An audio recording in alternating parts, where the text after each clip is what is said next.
Hey everyone, this is Josh from before, and I'm here with McFarlane Toys DC Multiverse Knightfall Batman. A long-awaited figure, an instant cornerstone for me, and I'm sure many others. This one was sent over to review by our friends at McFarlane Toys, and I also pre-ordered a few of these because this is one I definitely want duplicates of.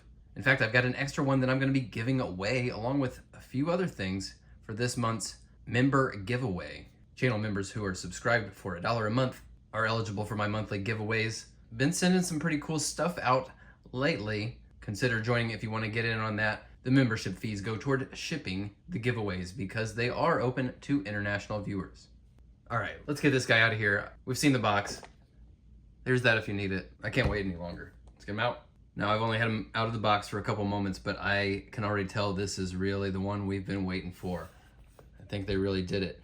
Now, I don't particularly subscribe to the idea of there being a singular definitive iteration of Batman. One of the things I like about the character is that he's so malleable to different interpretations. But I think in my mind's eye, Batman will always be blue and gray with the yellow oval and underwear on the outside. And I know this is meant to be based on the storyline Knightfall, but for me, the blue and gray always just harkens back to Neil Adams, Norm Brayfogle, the art that I was looking at in the 80s and 90s, which in itself was a holdover from some of the designs of the 70s. That was where I'm coming from, folks. And this is really it. Not a ton of details, of course, to pour over. This is just a more simplified guy wearing spandex, but it's just, I mean, it's all right on the money. Faint wrinkles here and there just to give it a little bit of reality. A cape that has a little bit of personality, but isn't in such a specific pose that will throw off the poses you want to put the figure in. While he may not be dripped out head to toe in those gnarly details that McFarlane's always putting into their sculpts, he's definitely been kitted out with all the finer points of the modern McFarlane body style and articulation style. Some of my favorite points of articulation on these McFarlane figures are the butterfly socket that really gives you an entire rotator cuff there.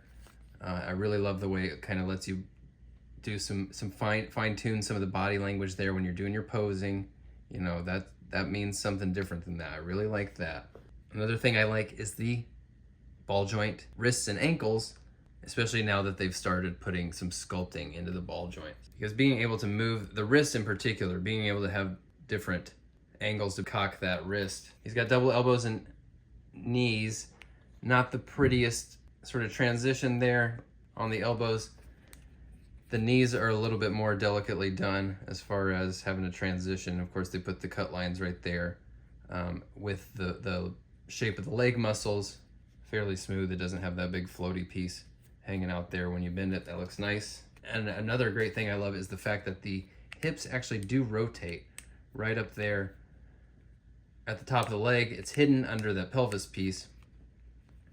Theoretically, every McFarlane figure should be able to do this. It's just a matter of sometimes they don't carve out enough of that butt when they're slicing these guys up. You got to push a little bit if you want to get that leg really high. He's starting to hit the limits of his range because of his undies there. Still gets out to the side really nice. Of course, that rotation comes into play more when you lift that up. Back's a little limited again because those trunks are sitting pretty low. And would you look at this, he's almost got a little bit of an ab crunch. He's got some forward movement there. It comes in more when you start rotating it. I think this is kind of the next thing we need to start hitting them with. As far as requests, is making sure more figures have a little bit of a crunch. It's just been a few too many figures in a row that didn't have much forward movement, and we know they're capable of doing it. Out of the box, he's wearing 2 fisted hands, but he comes with another pair of accessory holding hands and a little blue retro style batarang. 2 pairs of hands is pretty nice. It's definitely respectable. Gives you some options for posing. I have went ahead and pre-ordered 5 new pairs of hands from MRG Toys.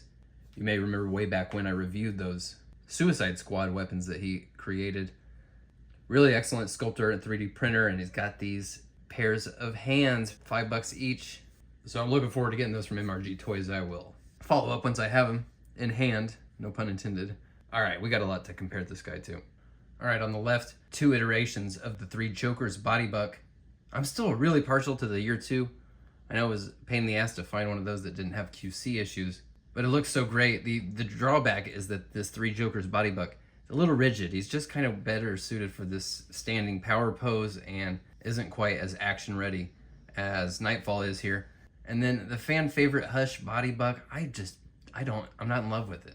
I think the shoulders look just terrible the way they drop off like that. But it did look really sharp in my my precious blue and gray. You know, I'm gonna definitely do a black wash on one of these guys to see if that will darken up that gray a little bit. When I first saw photos of this, I was like, that is way, way too light and it's gonna look cheap in hand, but frankly, it doesn't. It's not nearly as objectionable as I thought it would be. And then actually, while we're on the topic of reuse, of course it happens a lot, nobody loves it, but they're gonna do it anyway, and I'm certainly never going to be asking them to do it. I'm not gonna be like, hey, why don't you reuse this mold more? But you know what I would be down for? If they wanna re-release some bangers, like this Rebirth Batman with like a different cape, I'd be down with that, honestly. Like this Capullo one, just an all-time great, but that is such a specific cape. And it's gonna probably keep it from being your main bat. Rebirth to this day is still one of the most fun to play with in hand, but fortunately now with this Knightfall one, we've got a Batman figure that suits my personal preferred look style with the fun playability of this Rebirth Batman, so I'm a happy camper. Of course, I have to show him to you next to my custom Tech Shield Batman, Air Attack Batman, Sky Escape Joker, and of course Bob the Goon. And I'm finally about to have some new custom 7-inch figures to show you. I've been chipping away at those during the recent live streams. Catch up on those if you haven't. I'll give you a little sneak peek of a couple works in progress right here. Coming soon. Now here he is amid the criminal element. They have made us wait a while, but finally within the past few months we're getting some heavy hitters. Catwoman, Mr. Freeze, we're getting there. Here he is with some members of the Bat family. I still feel like we're ways away from having a completely unified Bat family as far as stylistically and scale. But there's some pretty workable options in the meantime. Slowly but surely, Todd really makes us wait to complete these teams, don't you think? And then finally we have this wonderful, colorful team full of stylized comic book characters and one naturalistic live action looking sculpt because we don't have just a regular comic Wonder Woman. So that is Knightfall Batman. I would imagine by now you probably know if you need him or not. I would imagine you probably knew before you clicked on this video whether you needed this guy or not. And if you got any sense, you are going to want to get this guy. This is an all-timer, immediate cornerstone of my DC Multiverse collection.